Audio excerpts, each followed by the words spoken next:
process, in the election process. But I want to answer your question. You talked about, are the polls rigged?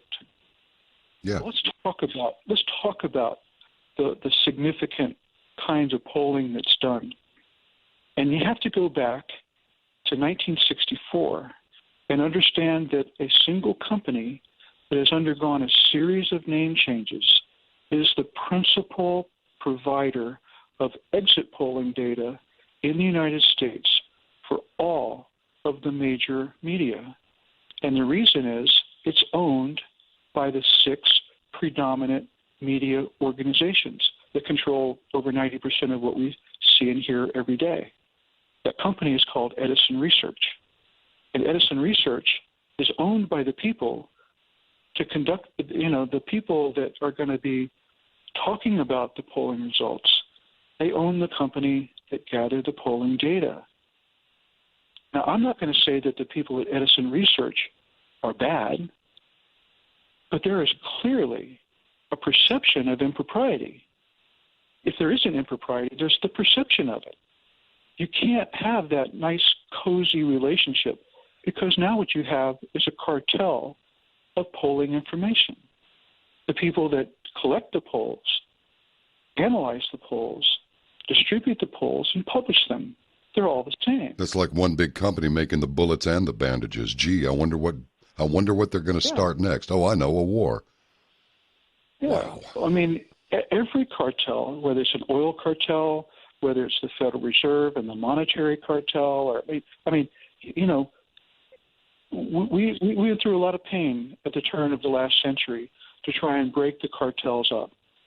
And they just reassembled under different names and different mechanisms and covered themselves in different kinds of laws and have continued to amass immense fortunes and power and now ultimate control.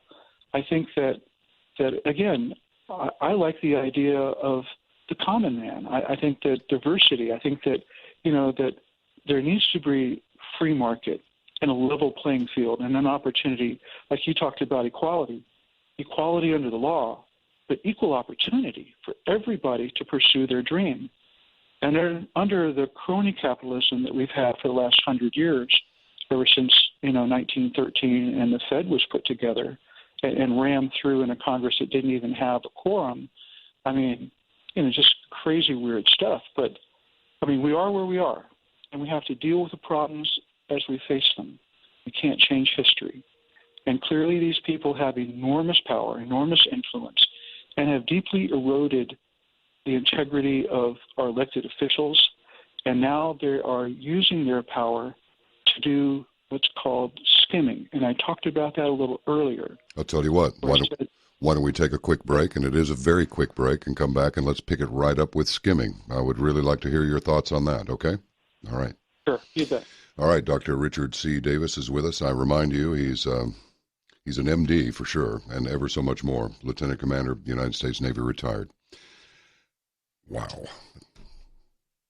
Have I mentioned that we're going to get him to come on Caravan? Because I have a feeling there are a variety of subjects that we could talk about, and I really look forward to those conversations. All right, stand by. This is Arc Midnight. I am John B. Wells. Hold on. Didn't that come off of Auto American? Debbie Harry, the gawky little blonde. Quite a good band, though, really. Very happy you have joined us for another episode of Arc Midnight, the adjunct to Caravan to Midnight. Come see us at caravantomidnight.com. And if it sounds like a little bit like an infomercial, well, it is a little bit of an infomercial, but I want to give you information, and I want to make you a commercial offer. Oh, of the free variety. Well, it's about half free. Join us for a year and get the new DVD, Amerigeddon, for free, for zip, zero, nothing, bupkis.